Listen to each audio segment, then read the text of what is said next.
Hello everyone, it is Thursday, which is one of the regularly scheduled days for a draft video on my channel. This is one of the last Rivals of Ixalan drafts we'll be doing for a while at least, because Masters 25 comes out on Friday, and the first draft will actually probably be up tomorrow or on Saturday of that format. And it'll be on Magic Online for 2 or 3 weeks, and we'll be doing that for a little bit, and then we'll probably come back to Rivals of Ixalan, maybe a little Legacy Cube until Dominaria comes out. Alright, so this is a good pack. Galta's great. I think we probably just take him. Thrashing Brontodon kind of sucks to pass because it means someone that's probably the next best card in this pack. It is. So someone to our left will probably also be in green. So let's try to cut green pretty hard here if we can. Let's take Galta. He is very powerful. It's just not that hard to cast him on like turn 6. And there's only so many removal spells in the format that can kill him.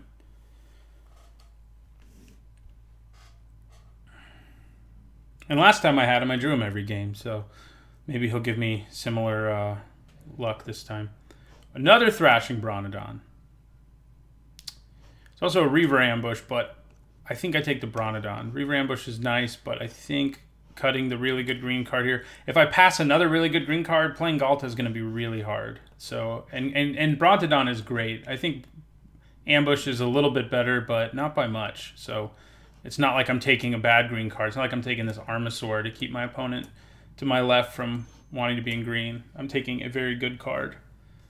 Wayward Swordtooth with Galta Primal Hunger is a thing. But I really don't like that card in most ways. It just doesn't do anything early. Playing an additional land every turn is nice, but eventually you just run out of gas. It's not like it draws you extra cards too to play more lands. Thunderherd Migration's nice. Waternaught's not bad. I probably should take one of these green cards. Maybe I should just take Swordtooth. I mean, Galta, if there's any deck for it, it's a deck that has Galta in it. Thunderherd Migration is nice, though, because it allows us to splash more easily, and it allows us to ramp. We already have 2 dinos, so maybe I just take it. Yeah, let's take the Migration. It'll be better in more scenarios than Wayward Swordtooth will. Wayward Swordtooth will basically only be good in a hand where I have Galta. And if I don't have Galta, it's going to be like, what are we doing? Why am I playing this card? So, yeah. Playing an extra land a turn is like a nice little effect, but it ends up being trinket text a lot of times after one turn, unless you have something that's also helping you draw extra cards. Okay, so where do we go from here? This isn't a green card I'm gonna like be worried about passing and giving signals about. Maybe I just take a Kitesail Corsair. I think he's just the best card here. I do like Deadeye Righauler, but I think the Corsair is even better. Yeah. Could take Mutiny. I mean, but we haven't seen a whole lot of red, and I think it's more likely blue's open than it is red is, even though red does certainly pair a little bit better with what we've got going so far, since there's a bunch of dinos. But yeah, here's more signs that red isn't that open, although this pack just looks like it was terrible from the beginning, potentially. There isn't a Razka Relic, that's not a terrible thing to play if we're a Dino Ramp deck. There's also a Gleaming Barrier, though, which I probably just take that. I mean, Soul of the Rapids is okay, but I don't love it. This is a nice defensive card if we are, in fact, a deck that wants to be defensive. Thunderherd Migration number 2. Yeah. Well, there's Sailors of Means decks where you play a bunch of Sailors of Means and can splash whatever you want. We're trying to do that with Thunderherd Migration. So do we want Secrets of the Golden City, or do we want Hardy Veteran? Do we want a good 2-drop or a nice card draw spell? Probably the card draw spell. I think that's going to be a little better, yeah. It's a good sign for blue as well that we saw one that late. I could take another barrier. Yeah, between the barrier and the Thunderherd Migrations, we can splash pretty easily right now. Yeah, I think we take it over like River Darter, which, no thank you. Naturalize is a good sideboard card, but... So I think I just take another Corsair. These 2 cards sort of go against each other in a way, but they kind of don't. Like, Gleaming Barrier helps us block on the ground, while Kitesail Corsair, goes after it in the air. We could take Resplendent Griffin and think about splashing white. It's also possible we end up green-white, potentially. But the Corsair being here this late is a pretty good sign for blue. I think I just take the Corsair. Crashing Tide or Sea Legs. Probably Sea Legs. Both good. I'll take Crashing Tide. There's a good chance we end up with some Merfolk. I'll take a Naturalize for the sideboard. Neither of those dinosaurs is enough to make me want to change my mind. So we have a Woodland Stream, which will make our mana even better, but there's also just a Deadeye Rig Hauler, so I'll probably just take that. Pairs pretty well with our Kite Sail Corsairs. Take a Naturalize for the sideboard again. We might be a Merfolk-less blue-green deck, so how it's looking so far. More dinos would be good because we have 2 Thunder Herd migrations, and them costing 3 is not what we want to be doing.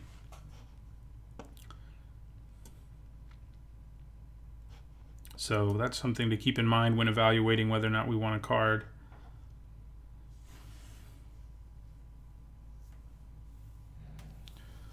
Literally Late River Darter, I mean, it's a sideboardable card at least. I main deck it on occasion when I'm desperate for playables, but I don't think that's where we're going to end up here. Elenda, I never get her when, like, I can actually play her. Like, I could, if I had any black or white in my deck, I could splash her, but we don't. So we could take Evolving Wilds, but I feel like we have enough fixing as is. There's another Secret to the Golden City. There's a Bombard, which we could splash, but I think I'm just going to take Curious Obsession. It's a really strong card. It pairs really poorly with Gleaming Barrier, but it goes really well with our Kite Sail Corsairs and not so badly with Thrashing Bronodon. So I think that's where I'm going to go here. It can just win games with all the cards it draws you. So here I think we take Water Knot over a 2-drop, which would also be pretty good with the Obsession, but Water Knot's a good removal spell, so we'll take it. We're ending up in a weird deck where, you know, Gleaming Barrier and Galta don't go that well together either, so there's a real potential that we just cut these. Maybe we should have never taken them in the first place, because they don't go well with Curious Obsession. They don't go well with with any of our aggressive strategies for the most part. It is nice to have something back as a blocker to a certain extent. Temple Altasaur is interesting. There's another Water Knot. The question is, do I take Jungleborn Pioneer or a Water Knot? I could also take a Sailor of Means. Temple Altasaur is nice. It is a dinosaur. Jungleborn Pioneer works well with Galta because it puts 3 power on the board. Oh, there's another Thrashing Bronodon too. Jeez. I think we just take the Bronodon. I think it's better than Pioneer or Water Knot. Yeah. Also gives us another dinosaur, which is something we're looking for here. So, yeah, we could take Resplendent Griffin here. I think that's probably what we do and think about splashing white for it. Snubborn Sentry's nice. Well, we're not base white, so... Okay. There's not much... I mean, I guess Knight of the Stampede's pretty good. Yeah, that's what we'll take. Another Curious Obsession, but we definitely take Crested Herd Caller. This little evasive 2-drop would be nice, but yeah, we'll take the Herd Caller. Okay, here we take a Hardy Veteran. We passed one earlier. This one we're going to take. Also not terrible with Curious Obsession.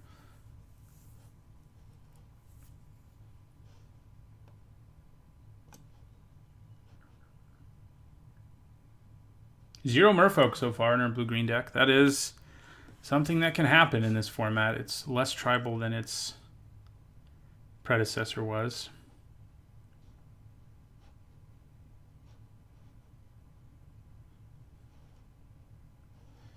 Yeah, taking those barriers is probably a mistake. We didn't give up a bunch in those packs, if I recall correctly. I'll probably go back and be like, why did I take that over X? But I wouldn't have taken it out of those packs if those packs had had like something decent in them. So we're up to 4 dinos now. That's good for a Thunder Herd migration.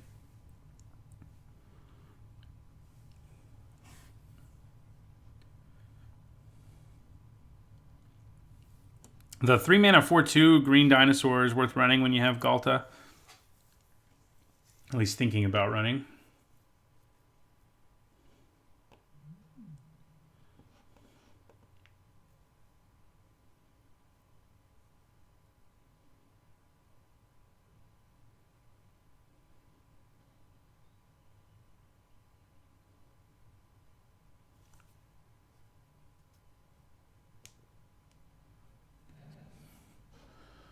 Form of the Dinosaur.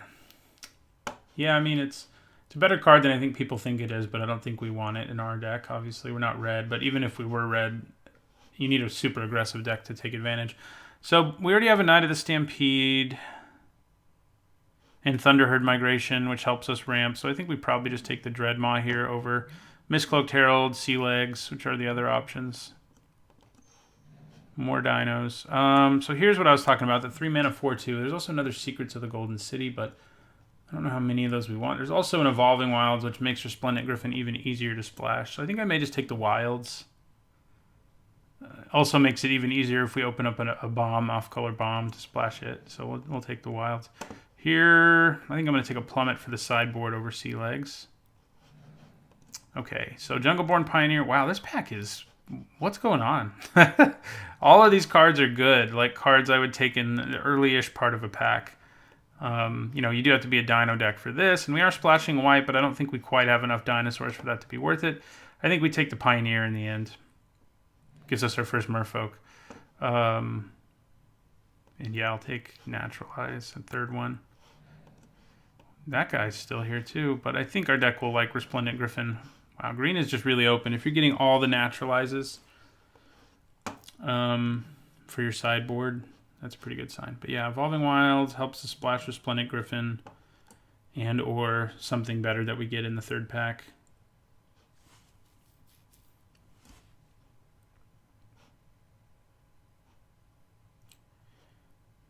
So we're up to 1, 2, 3, 4, 5 dinos. So yeah, that's plenty for Thunderherd Migration, and I'm sure we'll pick up a few more here.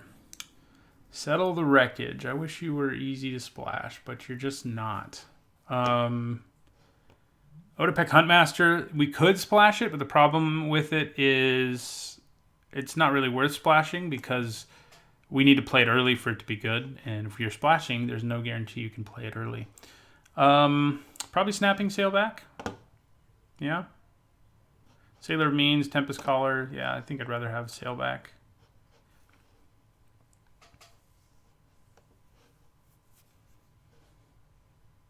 Flashing it in for 3 could happen.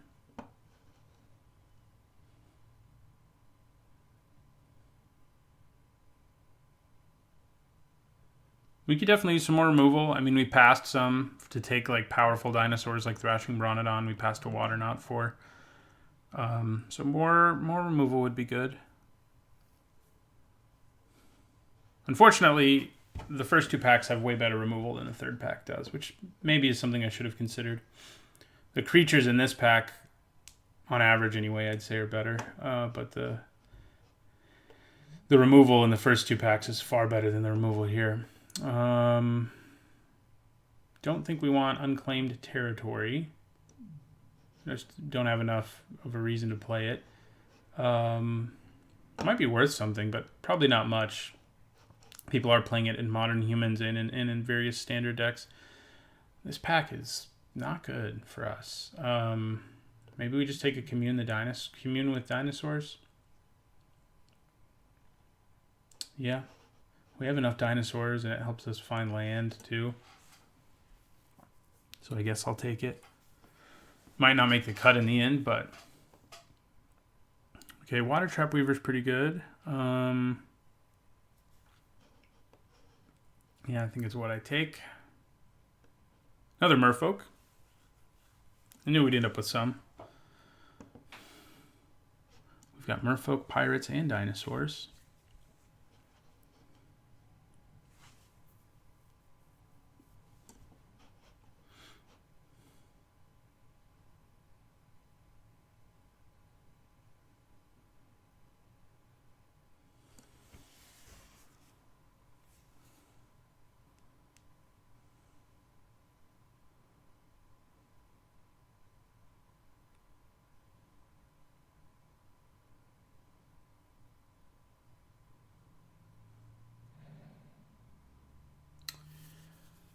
Okay, another Water Trap Weaver. I think we just take that. The Vanguard and the Hammer Skulls we've been seeing has been nice for somebody, but not for us. But I am happy with another Water Trap Weaver. It's a good little... It's not quite removal, but it can do the trick for us, I think. Vine Shaper Mystic. I don't think I have enough Merfolk for you. We have 2 Water Trap Weavers, a Jungleborn Pioneer. I thought we had, no, I guess that's it. Even fewer than I thought. So, Raging Swordtooth. Is that a better splash than Resplendent Griffin for our deck? I think it might be. It's another dino. Does 1 to everything, which only kills 2 of our creatures. Triggers Enrage on this guy. We don't have much other Enrage, but it's just such a powerful card. I think we take it and splash red and play it. Tishana's Wayfinder is the card we're giving up here. Ooh, that's a card I'd like to splash too. Is Resplendent Griffin plus Imperial Aerosaur a better splash than Raging Swordtooth? That is the question.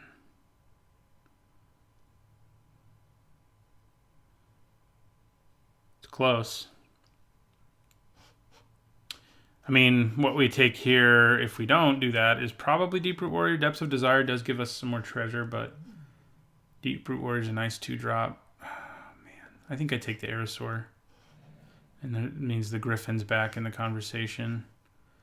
Yeah, we'll take another Dreadmaw. I'm not sure we'll play 2. It'll depend what happens here. Okay, so Sailor of Means can help us splash. It is a pretty defensive card that isn't great with Galta, but at least it reduces Galta's cost a little. I think we'd rather have it than an additional Colossal Dreadmaw. We don't have enough Pirates for the other card. Tempest Caller, sure. It might make the cut. It's definitely better in a super, super aggressive deck, which I don't think we are. Armasaur is nice, but not good enough to splash. Take a big dinosaur that we're also not going to play. So I think we probably cut Commune at this point.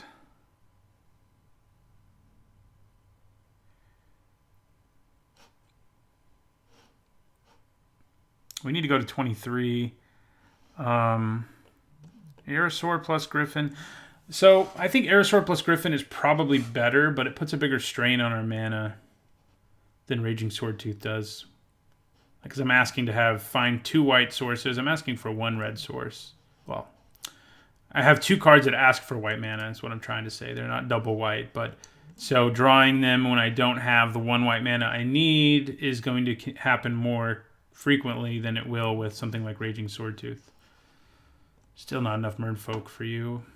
It is actually decent even if you don't have enough Merfolk, but we have way better 3-drops. I mean, because it becomes a 3 mana 2/4 on its own, and then if you happen to have a Merfolk in play, you get a little bit of upside, but obviously that's not what we're looking for. So the question is, I think that Imperial Aerosaur plus Resplendent Griffin is probably better than Raging Swordtooth, right? So how much of a strain on our mana does that really give us? We have 2 Thunderherd Migrations, a Sailor of Means, and an Evolving Wilds. That's 4 sources of whatever. Of fixing. Is that enough to want to play 2 cards off on the white splash? I don't know.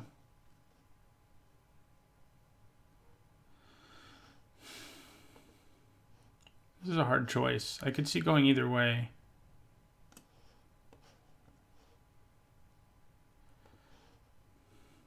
We still need to cut. One thing is we'll have to cut 2 cards if we play both of these. We only have to cut 1 if we play the Swordtooth. I could theoretically also just splash the Aerosaur, which I think is the better card of the 2. And that would put less of a strain on my mana than also playing the Griffin would. I can't do both. I mean, I could try, but I don't think it's worth doing for both.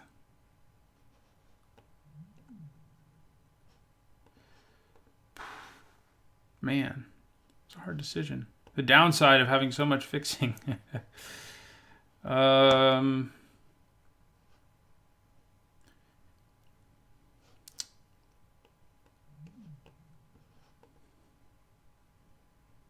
If I had more Evolving Wilds, I would probably do both, or a Traveler's Amulet, because then we could run 1 basic of each, but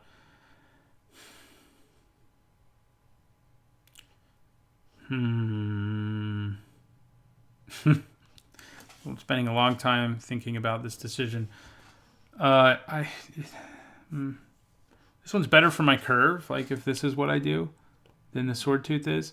The Sword Tooth coming into play and doing 1 to everything is great, but these are both evasive creatures that go well with Curious Obsession, and give me a way to do damage in the late game that, well, you know, these guys have trample, but most of our creatures don't have. This guy has trample too, but flying is better. This also gives another creature flying.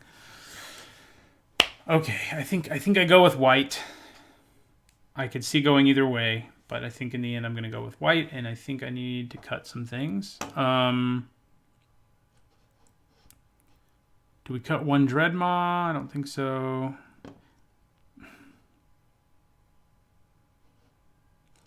Do we cut Sailor of Means? Maybe. I mean, we have enough fixing without him, I feel like. We only need a source of white once in the whole game. I mean, a Plains to stay in play. So, all the decisions are hard. Cut Sailor of Means.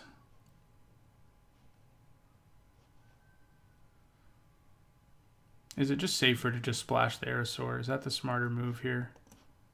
I think it probably is. Okay. All right. I think that's what we do. Yeah.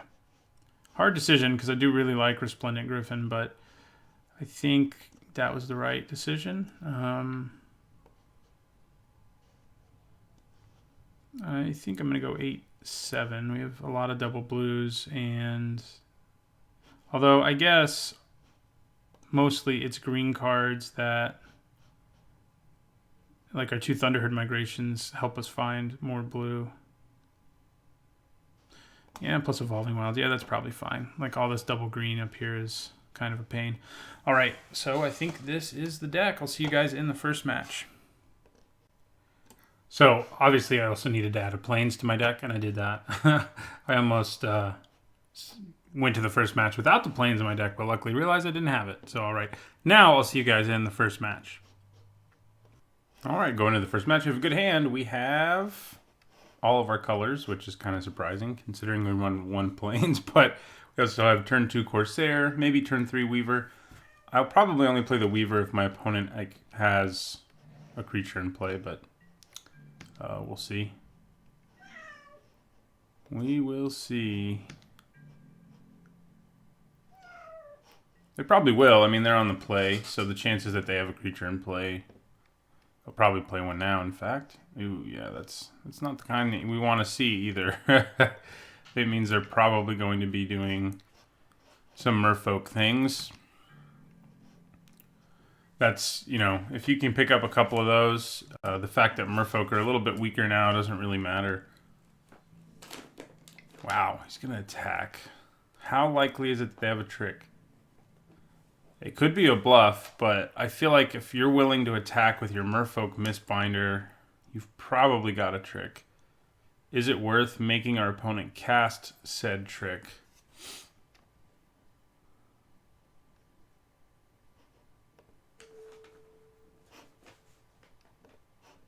So it's a tricky attack. I mean,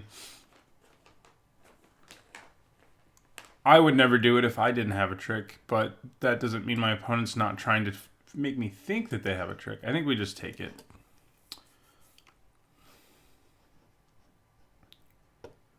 Probably Aggressive Urge. They may cast it now anyway. Oh, River Herald's Boon. Okay. So I was right. They had a trick. Well, we're going to play Water Trap Weaver here. We can also bounce it later, which is good because it's big. We could use double green at some point. Double blue as well. We'll attack with our Corsair. So we have the Mistbinder locked down, which is good for this turn anyway. Mistcloaked Herald. Yeah, that's a big Mistcloaked Herald. Okay, we got our double blue. Question is, what do I do with it? Do I just bounce the Mistbinder, taking away its counters, and then attacking for 4? Yeah, I think that seems pretty good. Guess we leave one blue up in case we draw our Curious Obsession. So I can do this at instant speed, incidentally, but I want to do it now. Well, actually, doing it instant speed could have benefits if my opponent decides to block the Weaver, for example. I don't think they will. Although now if we draw Curious Obsession, we're going to be like, God, could have put that on our Kitesail Corsair. But, you know, it's whatever. All right, they're just taking it. I will Crashing Tide, the Mistbinder, taking away its counters. Hey, there's double green. Dropping our opponent to 14. And we'll end our turn. So, opponent seems stuck on 2, which is pretty good news for us. So, yeah, we'll take this 2. Can't do anything about it, after all. There's Water Knot. Okay, so I think leaving mana up here is probably fine. I'm going to attack. Obviously, if they want to trade with Water Trap Weaver, we are all for it. Yeah, I think I leave mana up here for our Sailback.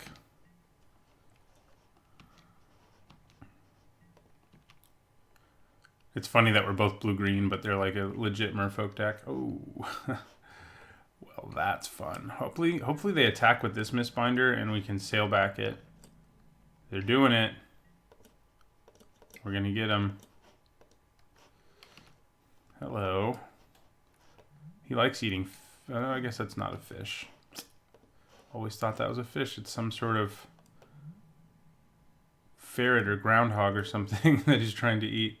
All right, so we block and kill that. We get a 5/5. And our opponent is dead. Because we put Water Knot on this and swing for 10.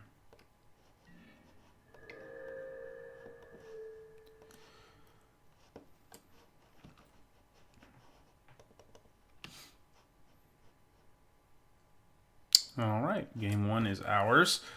You know, our opponent was stuck on 2, so if we struggled to win that one, it wouldn't have been a good sign. We have all the naturalizes. But didn't see a reason to bring him in. Especially when we already have 2 Thrashing Brontodons. We can really destroy artifacts and enchantments, though. If we ever run into an opponent who's just running them. A lot of them.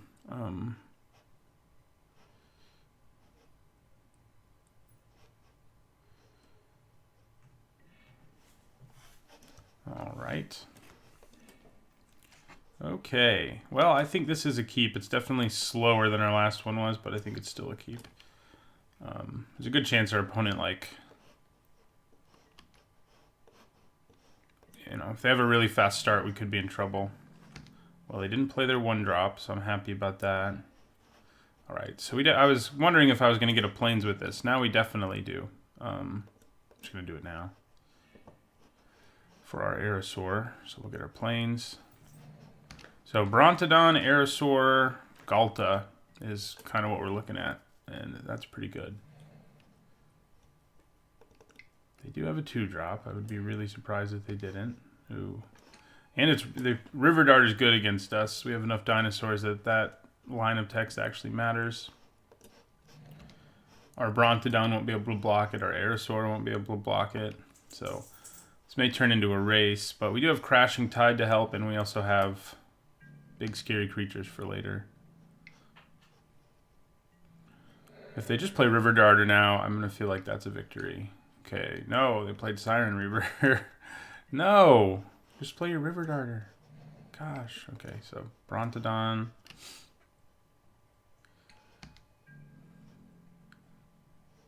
Gives them a blocker, too, for our Aerosaur, which is annoying. There's their green.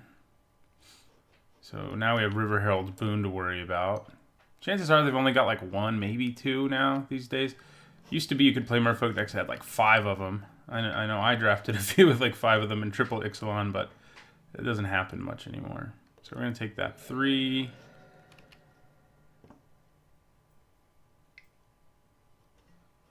Yeah, okay. I mean, it's going to be unblockable, and that's going to make racing Not a whole lot of fun, but yeah. I think we just play the Aerosaur. Give this flying. Attack for 4.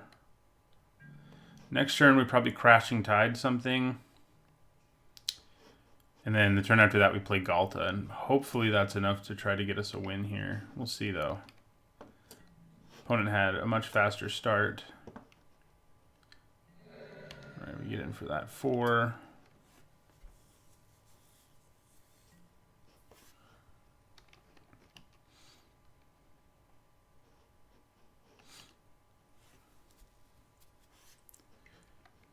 Ooh, yeah, that's fun.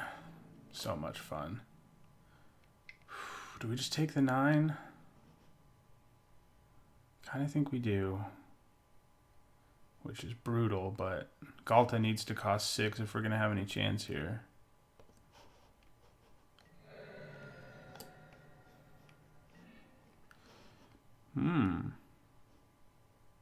I wish I could Crashing Tide at instant speed right now. So Snapping Sailback will not be able to block River Darter, and it won't be able to block Siren Reaver. So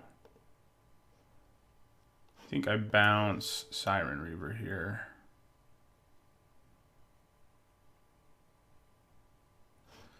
Do we?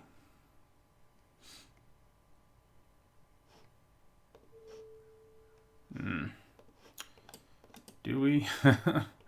So I think it's actually fine to leave mana up for our Sailback. They know we have it now, so that's kind of a bitch. But we can block this if we have to, flash it in to block something else, take 3. Oh, God. We're in trouble. So much trouble. Do we want Plummet? Maybe. Gosh.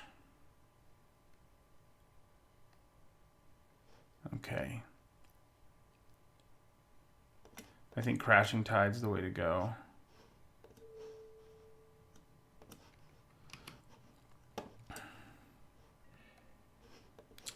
Okay, that's going to give us a little bit of help. And we'll end our turn. But we can't block this stupid thing. That's what we're going to have to lock down with our Water Trap Weaver before we even ever play Galta. So, not super pumped about that. So I think there's a very good chance we lose this one. Opponent was too fast and we were too slow, basically. A little bit of both.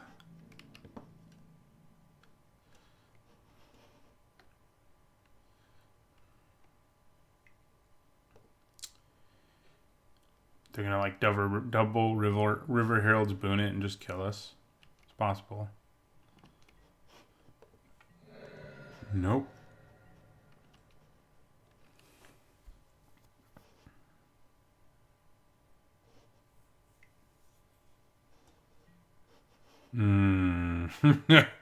Oh, now we're just dead. Oh, no, we can block that, actually. So we're not. We're not quite dead. Okay. So much action. But we can't do much of it, unfortunately. So I'm going to play Water Trap Weaver. Lock down the thing that my dinos can't block. Hopefully find an answer for it. But they also still have Siren Reaver, so if they have 2 flyers in play, we're going to be in trouble.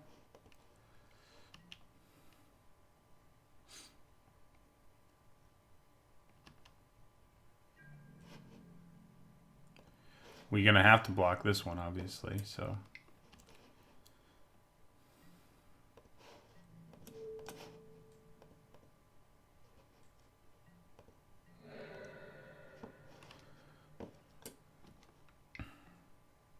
There's the Reaver again. Ooh, that is quite lucky. Are we still dead, though? 3, 4, 5, 6, 7. Unfortunately, we can only do one thing. So playing Water Knot. We're not quite dead if we play Water Knot, but... oh yeah, we are, because this will be untapped. Attack with everything. I guess we'll make them do it, but... If I just had one more mana, I could play the Herd Caller, which would probably actually stabilize us at this point. Although this would still be a problem. Stupid River Darter. So good against all my dinosaurs.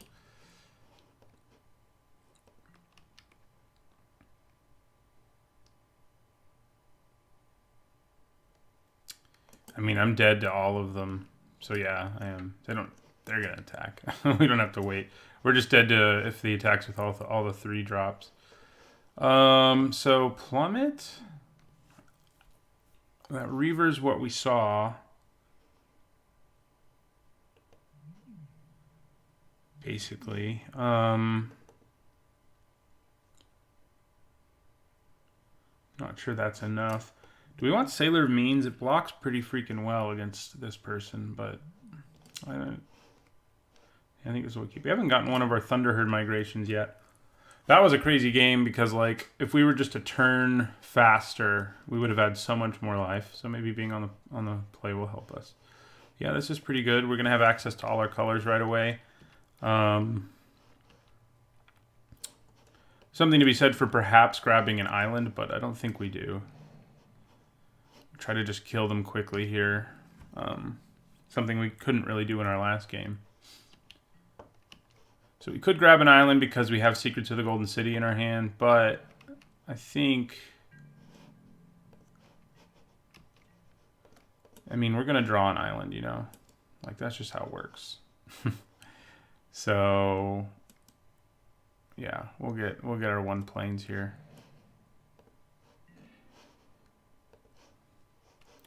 I mean, what I say is when we're going to draw an island is the likelihood that we draw our 2nd island at some point before we need it is pretty high.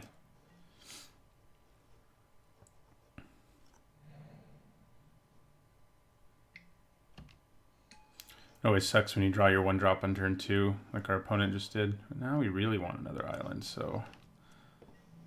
Come on, island. Alright, so we're going to attack.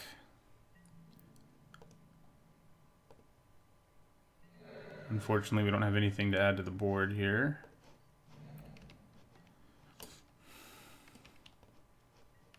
Next turn we can play Deadeye Rig Hauler to bounce whatever it is they're about to play. Probably. I don't know if it's going to be worth playing just to bounce the Herald. I mean, it might be. I'm still adding a creature to the board, you know. Sucks that I mean, I have a lot of dinosaurs, but I got like all of them last game when my opponent had River Darter in play, which was a nightmare. God. Come on. Okay. Well... So Rig Hauler bouncing Mistcloaked Herald. Doesn't seem great, but I think that's what we're going to do here.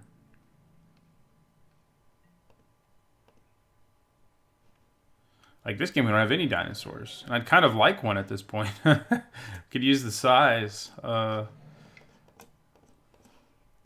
Rig Hauler. Definitely not bouncing the Pioneer, so yeah, we'll just bounce the Herald. And end our turn. 1, 2, 3, 4, 5, 6. Not super close to Secrets of the Golden City, but we could really use double blue for Water Knot. That's sort of the trade-off. It's like, yeah, it's likely I draw an island, but it's also more likely I really need 2 islands at some point than it is that I need this 1 plains. You know? Hexproof. Okay. There we go. Okay. Well, we don't really have a good target for Water Knot now, but I think we may just have to cast Secrets of the Golden City now, which sucks, but that's what we're doing. Ooh, there's that Curious Obsession we really wanted. Okay, so they're probably about to play One with Nothing. Or One with Nothing. One with the Wind. I always want to call it One with Nothing, which is an old, terrible Magic card. And that's not going to be great news for us. But we could get... That was a good 2 cards to draw, that's for sure. Or at least ahead in this race right now.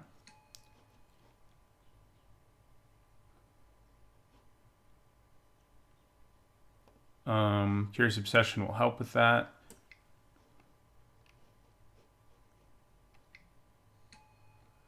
Oh, God. Oh, he can put a +1/+1 counter on all of his merfolk. Great. Why couldn't they just get mana screwed every game? Okay. 3, 4. So I think I'm going to put the Obsession and then play Crested Herd Caller. Ugh. These guys are all going to get so big, but the Herd Caller is going to help us here. So we'll attack for 3. We'll draw a card. So we're one short of just being able to slam Galta here. And playing Galta would be pretty big because, well, he's just so big. Next turn we can play him for 2 mana, though, potentially, anyway. So +1/+1 counter on all your merfolk is not going to be fun for me. But it won't be the end of the world either. Next turn we can Water Knot and play Galta. Probably Water Knot, just Mistcloaked Herald. Although this guy can become unblockable now too. So really depends. I think they're trying to think about which ability they're going to use. Yeah, that's the one to use. All right. Crested Herd Caller was a really good draw because, yeah, they just went a lot wider, but I'm not ultra concerned about that.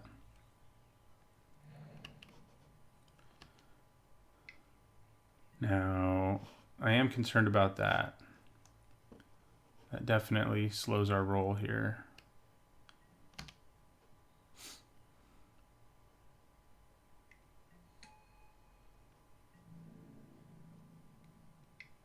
All right, we take 2.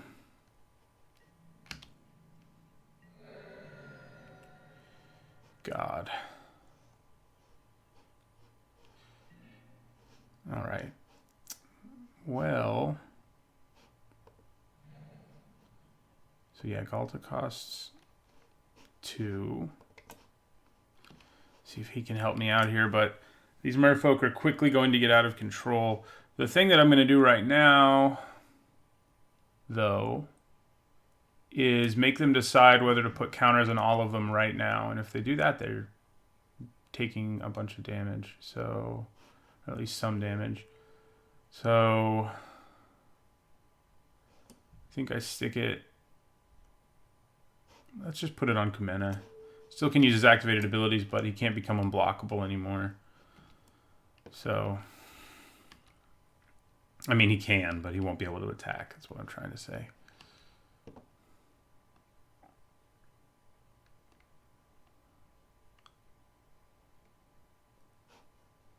He's got to decide now if he wants to pump all his merfolk again. If he does, I think we attack with... We at least do 3 to them.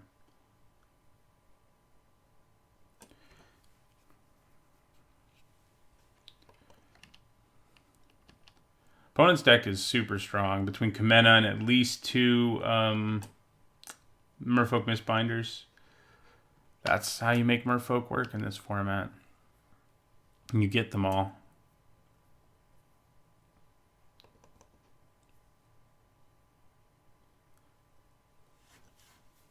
Well, I'm glad we're making them think this much. Honestly, they could pump their entire team. And then they can attack me for what? 3, 6, 9, 10, 11, 12, 13, 14, 15. I mean, they could almost attack me for lethal, so it's not like I can go really crazy, unfortunately. Like, I can't attack for 9, I don't think. I'm dead to any bounce spell. Although maybe that's worth it when I have a huge Trampler in play and I just have to cross my fingers. Because this will be tapped, yeah. And so they can attack me for 3, 6, 9, 10, 11, 12, 13, 14, 15. No, it would be lethal. Never mind. So I think I probably like just attack with Deadeye Rig Hauler. Drop them to 8 for what that's worth. hope we draw a way to give Galta flying, which we only have one way of doing.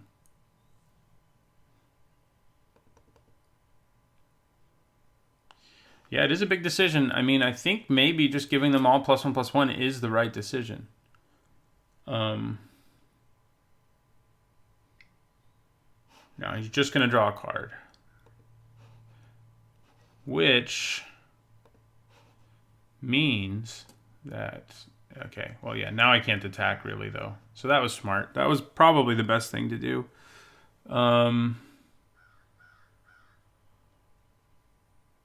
Because the 4/4 is a problem. Is it worth attacking my 3/3 power creatures into it, dropping them to 5? And then they can attack me back for 2, 4, 6, 10, 13 if they attacked with everything. And then I still have a 12/12 Galta, who demands to be blocked by 7 toughness worth of creatures.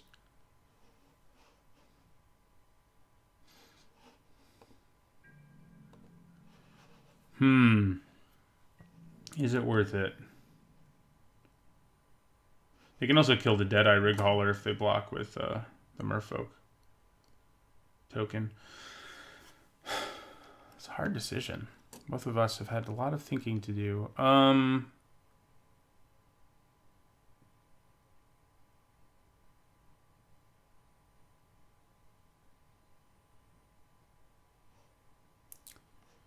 I say let's do it.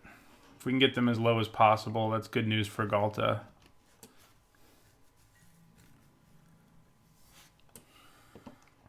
Yep. Right. So also getting rid of a Merfolk is good for Galta, because trample. So yeah, we still have Galta. We still have Kumena's activated ability to worry about, so... abilities.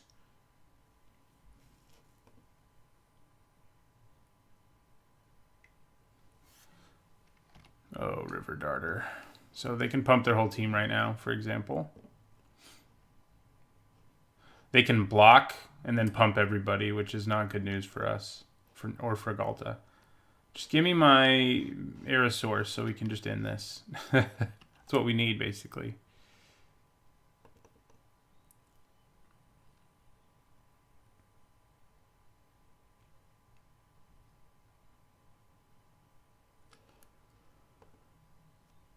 We need our Imperial Aerosaur.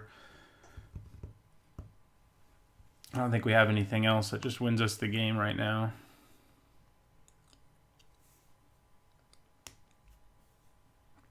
So if they block with everything and then pump everybody, it would be a lot of toughness. It would be 9, 13, 15. Yeah, plenty of toughness to stop Galta. Yeah, he'd kill a bunch of stuff, but I don't know if that would be worth it.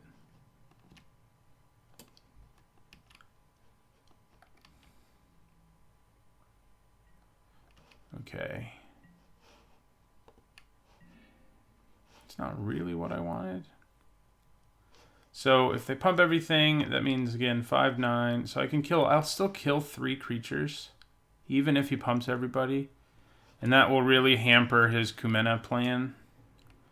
So maybe we just go for it. I mean, Galta's not going to win us the game here. Unless we draw Imperial Aerosaur. So I think we just go for it with Galta here. See what happens.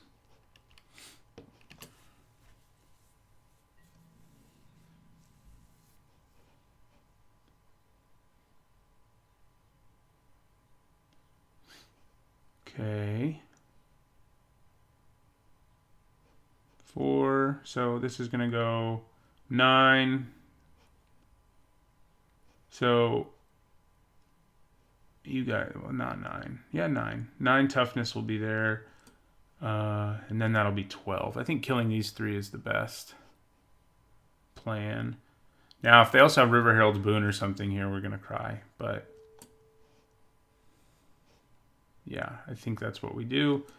We could exchange the River Darter, but I'm not that way. I'm more worried about completely unblockable and the larger creatures than I am about River Darter, so.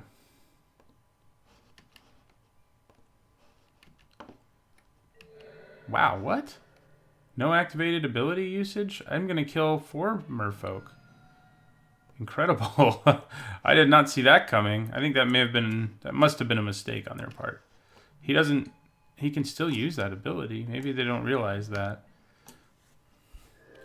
I am happy with that 4 for 1.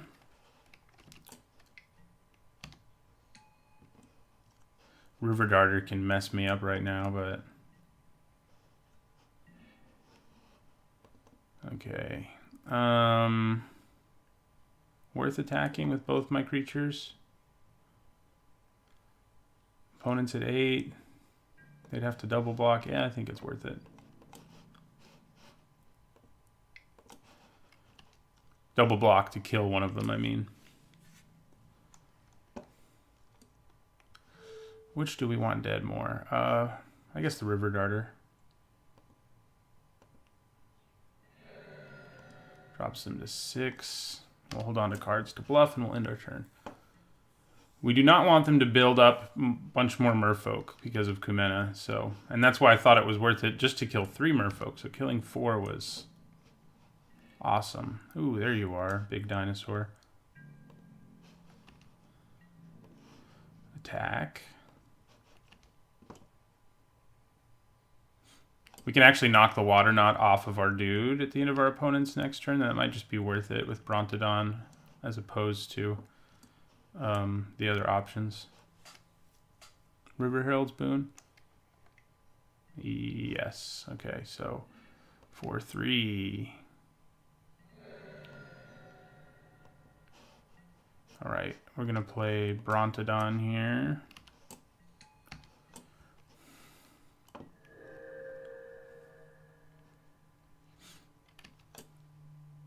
It probably is worth it. I mean, we're in late game mode here. Whoever draws more reasonable spells, I mean, especially since they're at 6 and he's evasive, I feel like we're in really good shape. If he attacks, I think I block and then sack to blow up Water Knot. Okay, so goodbye Water Knot. What if I blew up my Water Knot on accident? That'd be great. Ooh, Sailback's good. All right, so we're gonna attack.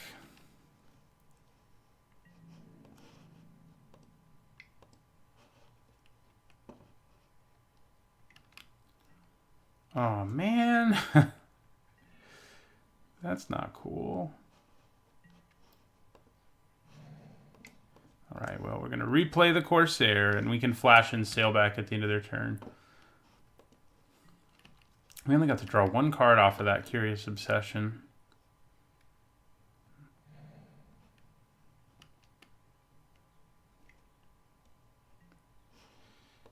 Hard casting that is rough, but in this stage of the game, you'll take it. I mean, he gets to draw a card off of it, right? Okay, so I think we just take this, flash in the Sailback.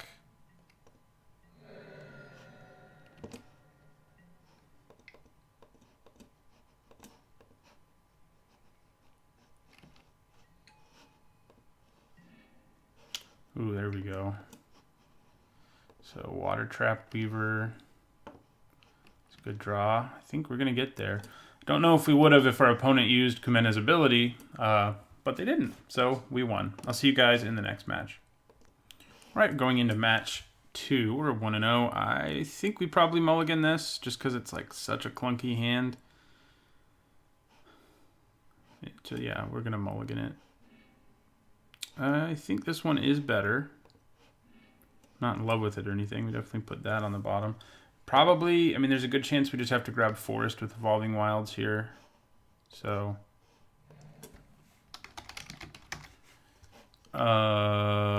Snubhorn, Sentry. That's always fun. Let's see. Do we need to get a Forest or will we get something else? Yeah, we definitely want a Forest. Yeah, end our turn.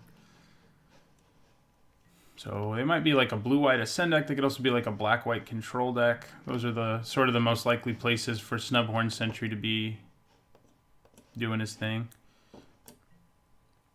So we will get Forest. Yeah, we're struggling with that mana here, but we can play Hardy Veteran. So there's that. We do need another Forest pretty badly. I mean, we can play Galta pretty quickly if we can just draw all lands right here. Just overpower our opponent. But whether or not we can is another question. Yeah. Give me that Forest. I mean, we did make our mana base a little shaky, I guess. Maybe we should have kept Sailor Means. Dang. Snubhorn Sentry's jacked.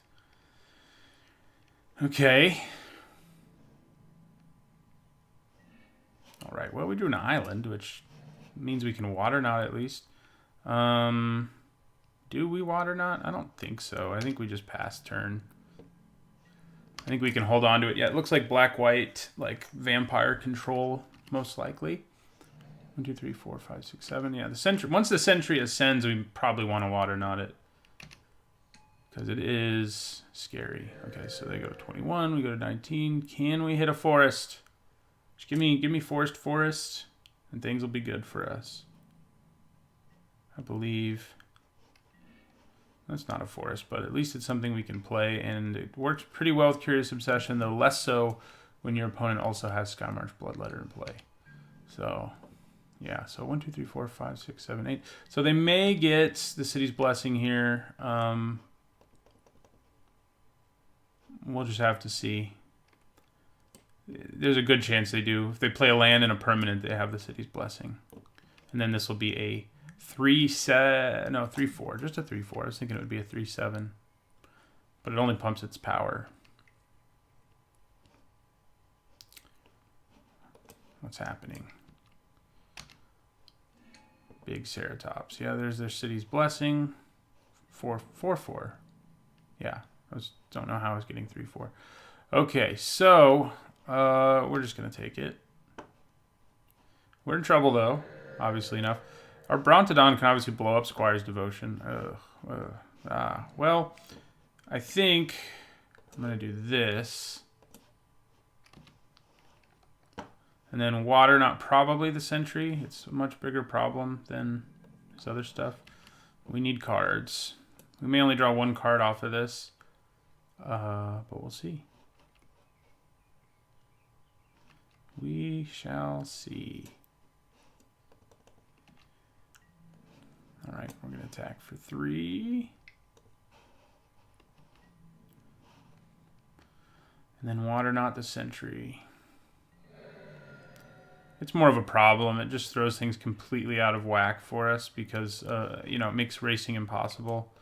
So, yeah, I'm going to water not here. And in my turn. We could have saved it to water not this and then draw another card next turn, but if we're having to do that, we're probably dead. So, you know, we'll have to see.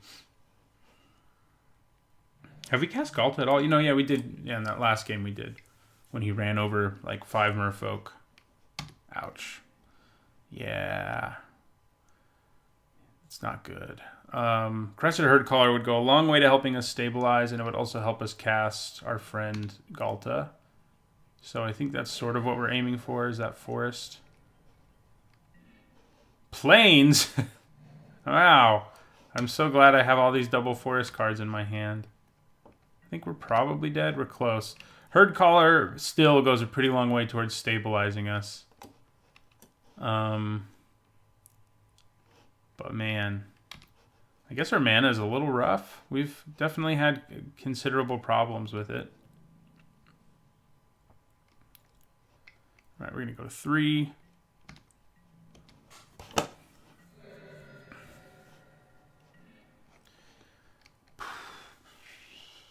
I mean, it helps, but not enough, really. We're still dead. Yeah, we're still dead. All right, on to game 2. I don't think we need to bring in Naturalize.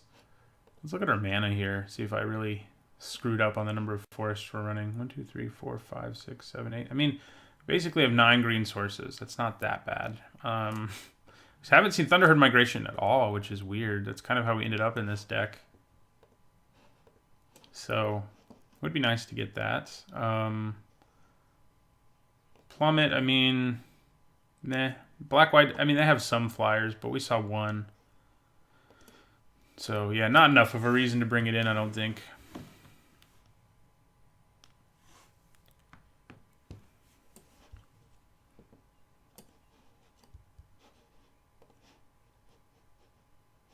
He's probably like, what did you have in your hand that you couldn't... Like, I had 4 cards in my hand that I wasn't casting. Although Magic Online's awesome, and I won't be able to see what he said until we go back to the game, because Magic Online. Looking forward to Arena.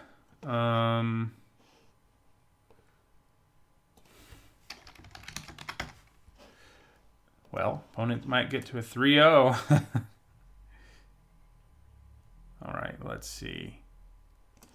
I would like to play first. Another good hand. We got the early Kitesail Corsair, Curious Obsession combo going. So, we'll have to see.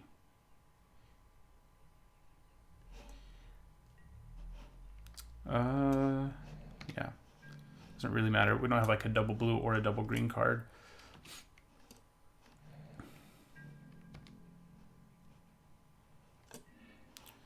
We do kind of want to draw some actual lands, though, here.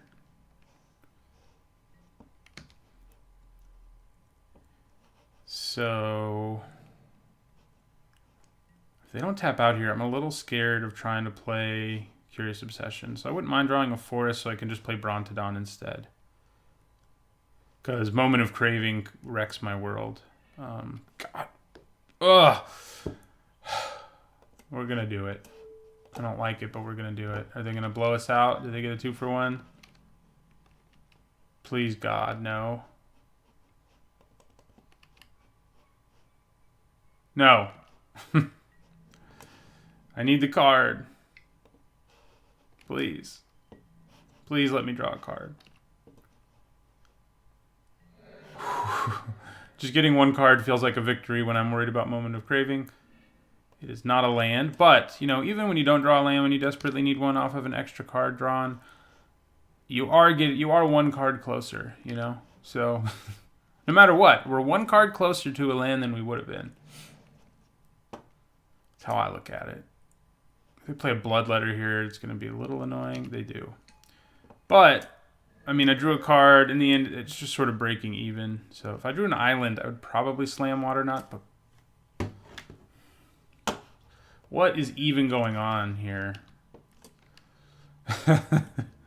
My deck wants my opponent to 3-0, I think. Which, good for them.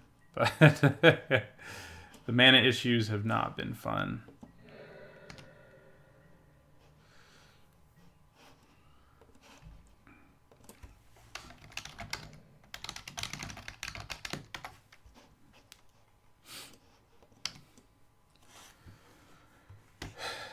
We do have a bunch of double colors, and that does make our mana kind of awkward. But still, like, 9 is plenty. So, yeah. This combo has been good, but not great. Skymarch Bloodletter, yeah, okay. Land? Any land. Okay, well, I'll take it. I will take it. God. So, I guess we get a forest. Is that what we want more than anything, or would we rather have an island? I think forest.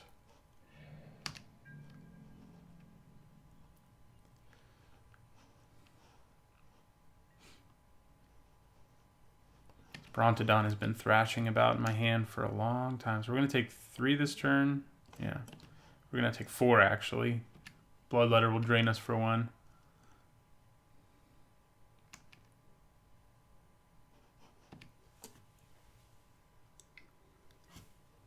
All right. They go to 19. We go to 18. Then they attack us for 3. I go to 15. Oh, jeez.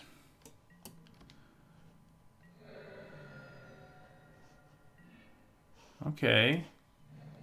Don't mind hitting another land there. Yeah, we play Brontodon here. Significant chance he just, like, bites it, but we actually have some other things we can play in our hand now.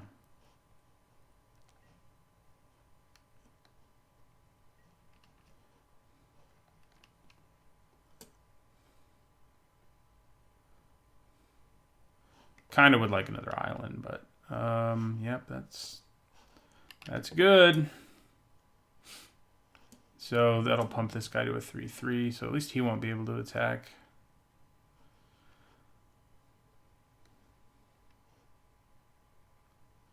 We're just going to take 4 in the sky. Probably have to either water... Well, we don't have the mana for water knot. We could just bounce it, which isn't too bad, actually.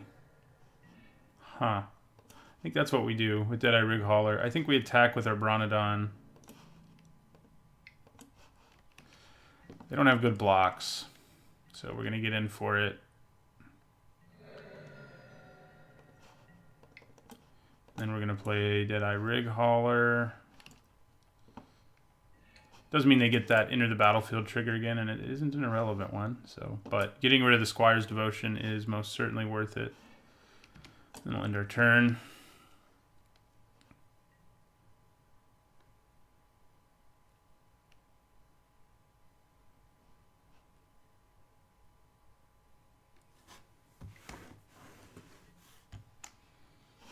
Well, now you're gonna know everything about my hand. Don't really care if you take. I guess water knot kind of hurts, but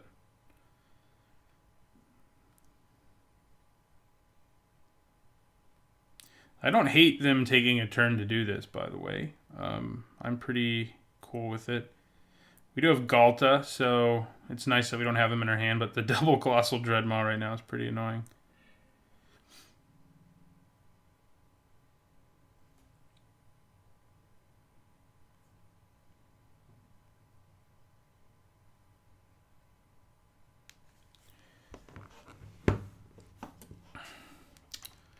So yeah, they took Water Knot. Makes sense. Makes sense.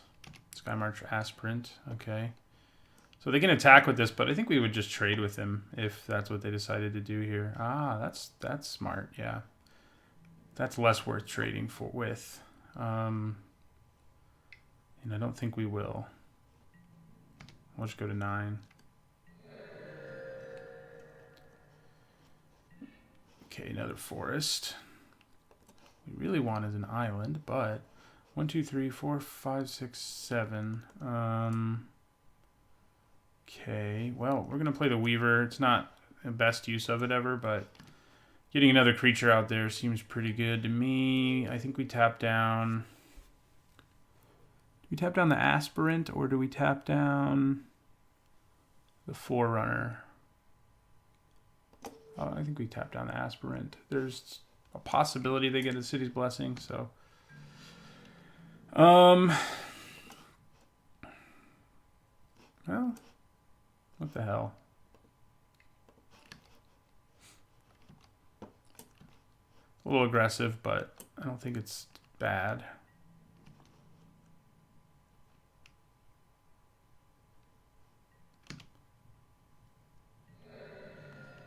Does mean they'll probably drop us to 5-ish here, but I can take it.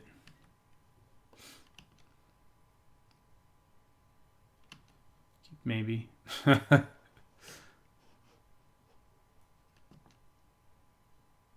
Dreadmaw wouldn't be bad. If we can get like Dreadmaw out and then play Tempest Caller, anything's possible, you know. Okay, so we go to 8. Guessing they pump their Forerunner. Pumping the lifelink token. I definitely blocked that lifelink token. Now.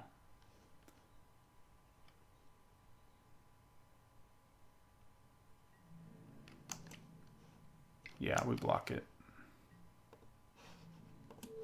Could have Vampire Zeal, but I think it's still worth it.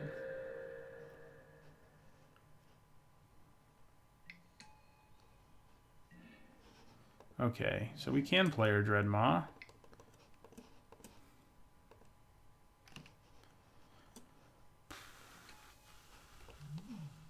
Not worth attacking. So they could have Impale, of course, which would not be good. So we have 6, 9, 12 damage. So obviously Tempest Caller is not going to get the job done on its own right now, but 3, 4, 5, 6, 7, 8, 9. Here comes the City's Blessing, though. So this is going to hit us in the air for 4. Not good. At least 4. Probably 5 because of Forerunner of the Legion. And then, yeah, that's not good. Yeah, I think we lose. What could we draw? Galta doesn't solve this problem. We don't have much that does. Does Crashing Tide buy us any time at this point? Not really. We'll draw, see if we can find something.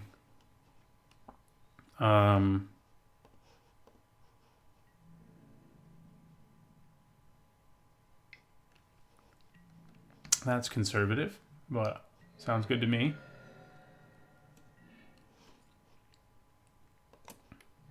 So now we have like a sliver of a chance here. No, we don't, because all they have to do is play a creature and pump this, so there's not even a sliver. So I was going to say, if we can play the Dreadmaw, survive an attack, but yeah, they're just going to play the Vampire we know they have in their hand, pump this, and attack us for 5. But we'll let them do it. Why not? I don't have to scoop. Maybe they'll not do it. We actually don't even win if we play Tempest Caller anyway. We drop them to 1, so it doesn't matter. Not a sliver of hope even. Maybe I psyched them out, though, by not just scooping. I doubt it. So I only have 1 blue mana up. What am I going to do with that? It's not like unsummons in this format. I wish that it were. Oh, yeah, now we're really dead. We'll just go ahead and scoop.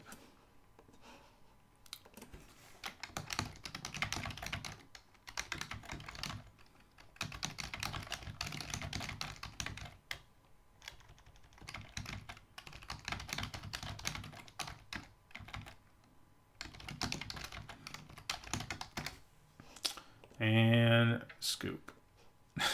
All right. Well, we didn't win that one. Hopefully we can win our last one. All right, we're going into our final match here. We have a bad hand that we're going to send back. We are 1-1. Okay, this one looks okay. I mean, obviously we need some green. We're going to put that island on the bottom. I think our mana is just bad. I mean, can we consistently have gotten into this much trouble with our mana if... Oh, God. Come on, Forest. If it's not at least partly our mana. I mean, it can happen. Definitely it can happen where you really get... when you really get in trouble, just no matter what, you know, because variance happens. We all experience mana issues, and we all benefit from them, too, when it happens to our opponent. Okay, that's nice. I think we might as well just pay 3. Revealing a card from our hand doesn't actually seem worth it because we're not going to be able to do anything with the other mana. So let's just cast it as a 3 mana spell. And we'll get our plains. We have double blue. No, we won't. We'll get a forest. Just kidding. I was thinking we had double green. We'll end our turn. So opponent is probably some sort of control deck splashing crazy things with treasure. Dinosaur Hunter. Why all the dinosaur hate, guys? Come on. Okay, so is it worth it to just flash in Sailback? I mean, he's not going to be blocking Dinosaur Hunter, I can tell you that. So I think we just end the turn and plan on flashing him in at the end of their turn. We can blow up Gleaming Barrier, it's worth noting, if that becomes an issue. So we're going to take this 2, go to 18.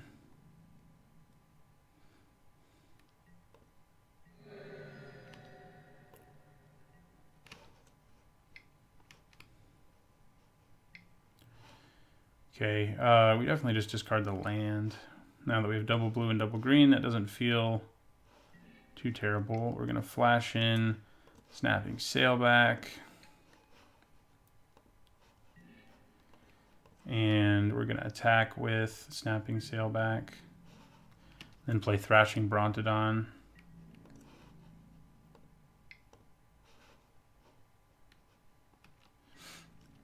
Probably just block with the barrier. No, they want the barrier to stay in play.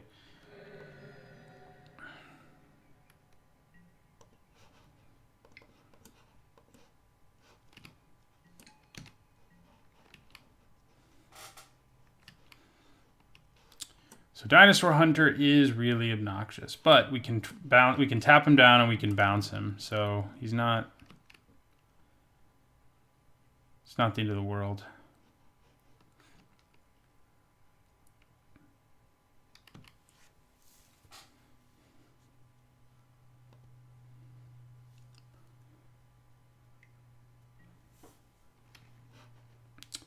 All right. Obviously, our Brontodon can deal with that, but I don't know if that's what we want to do right now. I don't think it is. Nah. I think I'm going to play Water Trap Weaver. Tap down Dinosaur Hunter. Stick Curious Obsession on Thrashing Brontodon. And attack.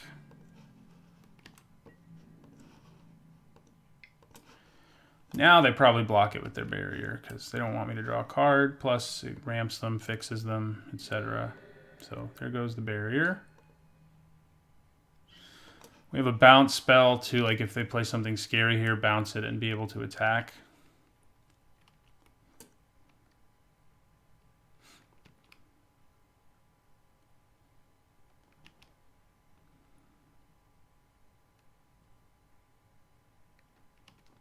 Leaving 1 mana up is pretty nice if we can, because if they kill our Thrashing Brontodon with something, we can sack it and blow up the Water Knot in response. So if we can leave up a mana, we should.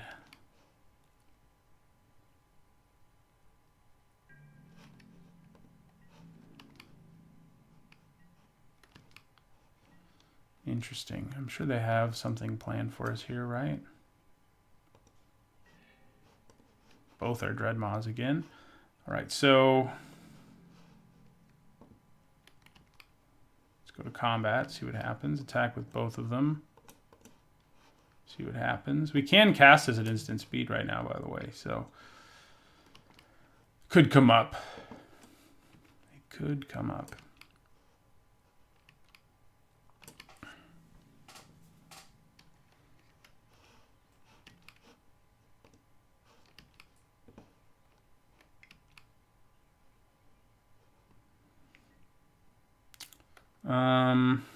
So now the question is it better for me to just blow up this Water Knot or put this back in my hand?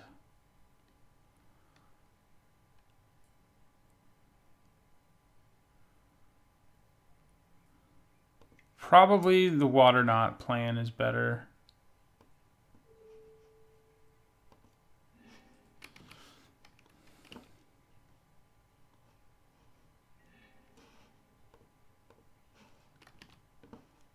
Just let these trade. They don't get a treasure either since we do that. We could cast Crashing Tide at instant speed because we're about to lose that ability, but it doesn't really seem worth it to me.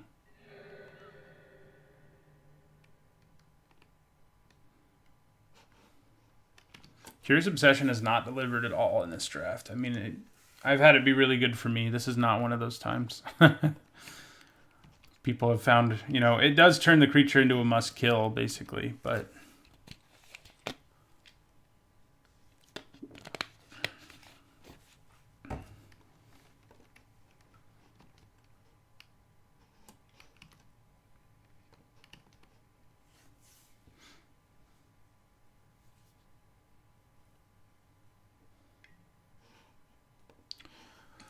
Not planning on attacking.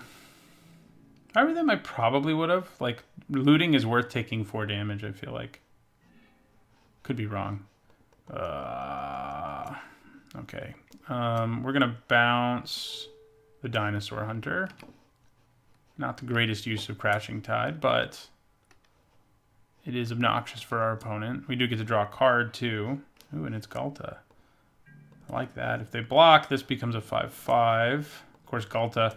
It is nice that Galta can trample over that stupid Dinosaur Hunter, but so can the Dreadmaws. So, not nearly as much value to be had. But right now he costs 8, so obviously we can't cast him. If we get a Dreadmaw in play, we can cast him the next turn, though, fairly easily.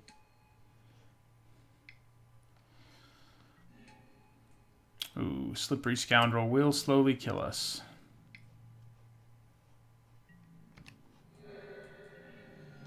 Okay, we drew the land. We play Dreadmaw.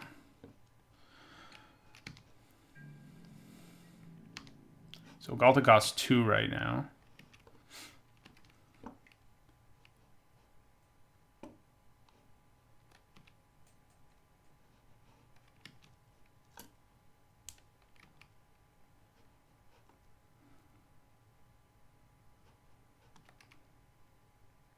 This will be my first 1/2 in a while if we don't make it.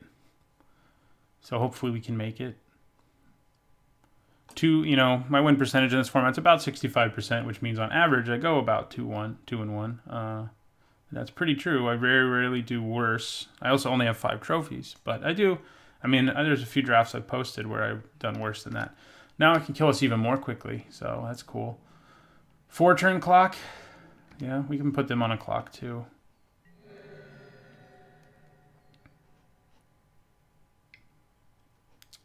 But now, not as easily.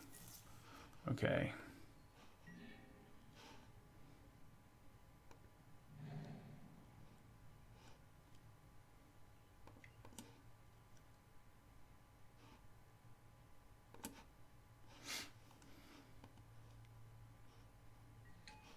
So I think I attack here with our sailback. May just trade with Dinosaur Hunter. That works for me too. Is it worth bouncing Dinosaur Hunter here? Ooh, okay. Now it's not going to trade. They're just both going to die. Also, it puts our opponent at 14. I think just throwing another body out there and making them recast something is worth it. Obviously, it's not incredible or anything, but I could bounce my own Dreadmaw there, but we have another one in our hand, so yeah.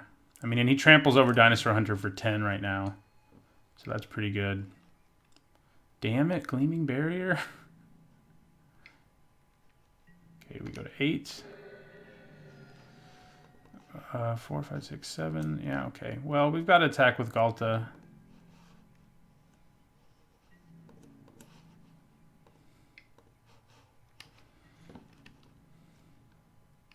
Drops him to 4. That stays alive.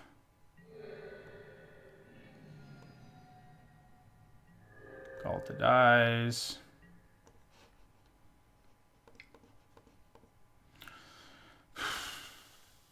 That stupid barrier.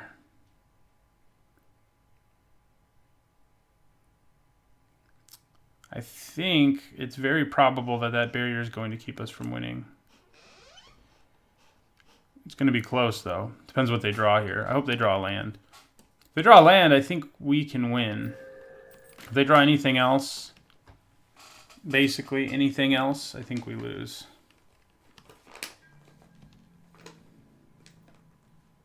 Yeah, so they drop us to 4. So right now, do they have another blocker? God, why? Ooh. Okay. That'll work, right? In multiple ways. Okay, we top decked well. So what do we do here? What's the best way? We can get the Gleaming Barrier out of the way. That's not actually... Oh yeah, it will. That will kill our opponent. Yeah, they scoop. Thrashing Bronodon. You did it. We have a few flyers. Blowing up one with the wind isn't too terrible, but... Maybe we bring in one Naturalize. We did see tons and tons of auras running around. Maybe Secrets of the Golden City gets cut. I mean, our deck isn't the greatest Secrets of the Golden City deck. Yeah, let's do that.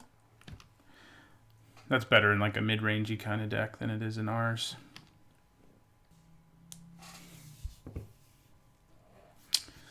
You know, I think we leave Secrets of the Golden City in. The more I think about it, I think I'd rather have it than Naturalize. Yeah. I mean, it's you know, it's going to be a pretty great card. We've never drawn it in the time when it can be really good so far. But we have cast it once and drawn two, and it was fine. But I think our deck's good for it. Tempest Caller is a card. Yeah, I think it's fine for our deck, especially because we have some big dudes. But I think some people really overrate it. They always picture the optimal scenario, and we've had it in our hand a few times and had it be really mediocre. So you know that can happen. Well, this is a weird hand. We have an early 2-drop and then some big guys. I think we keep it. We are on the draw. Hopefully we draw some more early creatures. We do have all of our colors. Yeah, well, now we can play Thunderherd Migration on turn 3 if we don't draw something to play, and that'll get us to Dreadmaw a little faster. We can get our second island, and we'll be set for mana.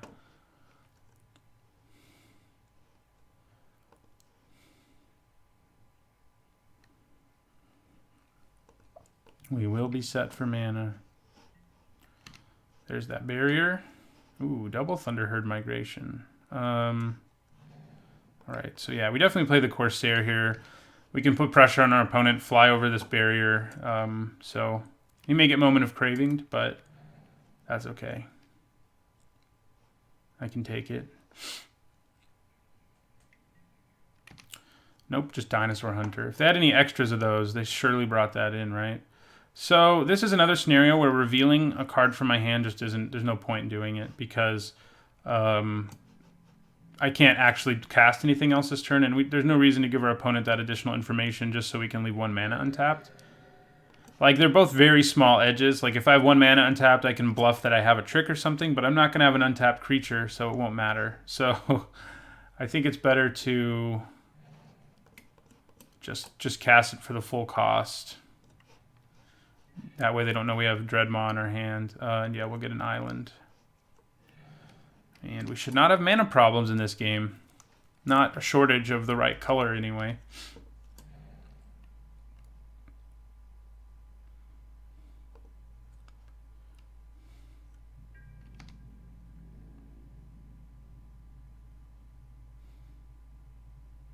So like this turn, if we have a 3-drop, we also want to play, when we cast Thunderherd Migration, we will definitely reveal a Dreadmaw. Is Moment of Craving coming? No, Silvergill Adept. Storm Sculptor, okay.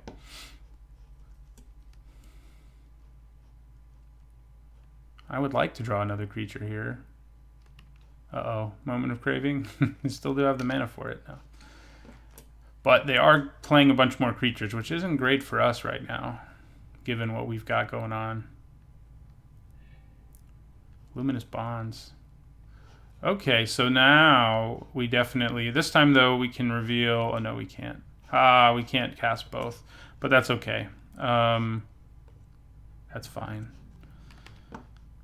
Because of the double green is the reason we can't cast both, but it doesn't make a difference right now, really. Thunderherd Migration won't do a whole lot if we cast it. I think we just cast the Brontodon here.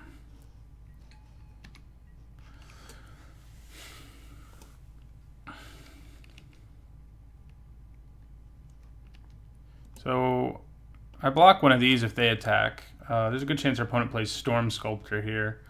Bounces the Adept and draws a card off of it later. Or maybe the Looter and loots with it later.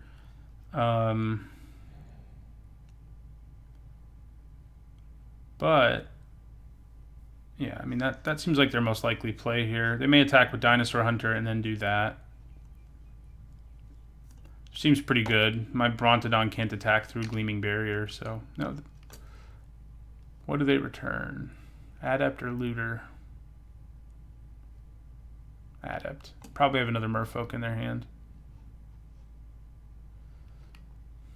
Okay. Ooh. Yeah, we probably still just play Colossal Dreadmaw here. We could leave up mana for Snapping Sailback, but he's going to attack with an unblockable creature, so it's not really going to matter that much.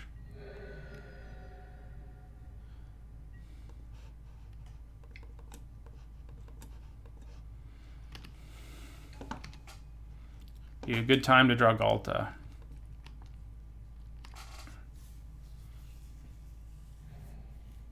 Glacial Fortress. Glad they discarded that Luminous Bonds. So yeah, we definitely, like, trading Dreadmaw for Dinosaur Hunter when we're the ones attacking is a pretty good deal, I feel like. We'll take the 3. Now, do they have another Merfolk, or are they just willing to pay 5 for Silvergill? They have a Spirewinder. Flying. Do we want Plummet? Okay, so 6, 9, 11. So I was talking bad about Tempest Caller, but it may set up... I may just cast it now and swing for 11, and then I take 3, 5, 7, 10 on the backswing, but they can't really backswing that hard.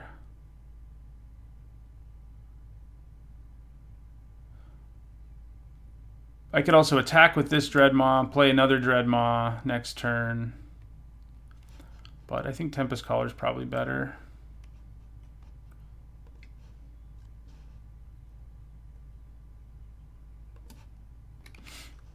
Drops them to 3, so it's going to put them in pretty, you know, Kitesail Corsair is not very far from just being able to kill them.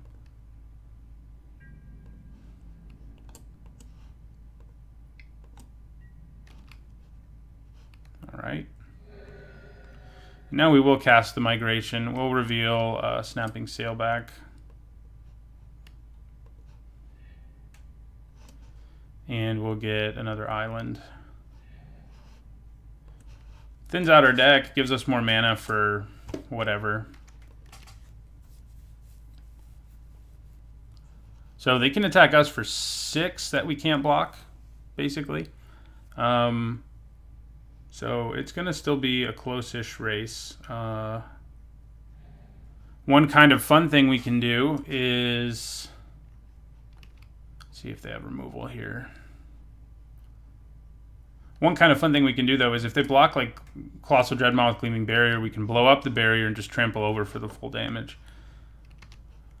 So they are hard casting that. That's good news for us, I think.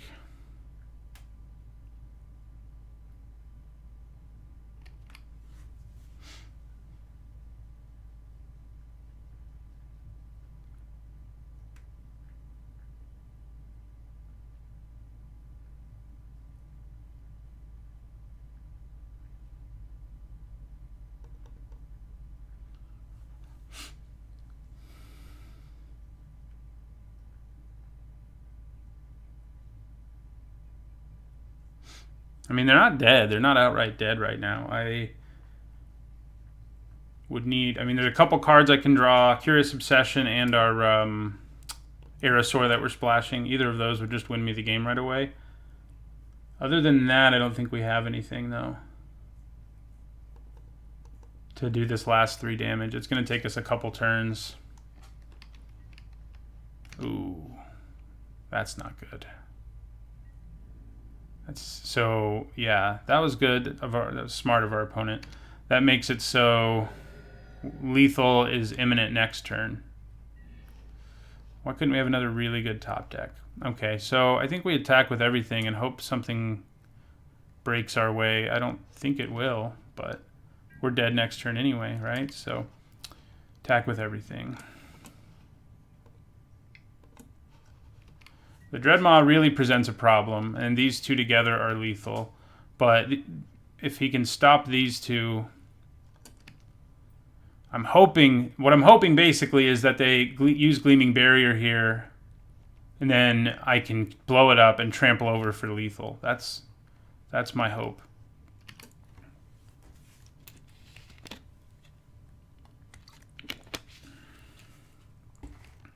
Oh, we're gonna do it. Yeah, trample.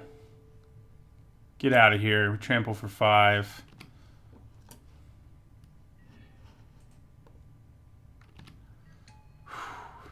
They didn't have... I don't know if there was a way for them to block that. I think they were dead anyway, actually. Because they would have taken 2 from this and 1 from trample. So that was unnecessary. We won anyway. But I was excited to get to do that, I guess. Me giving them the 1 mana is going to make me lose the game now.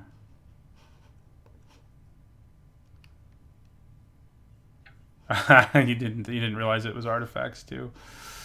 We did it. 2 and 1.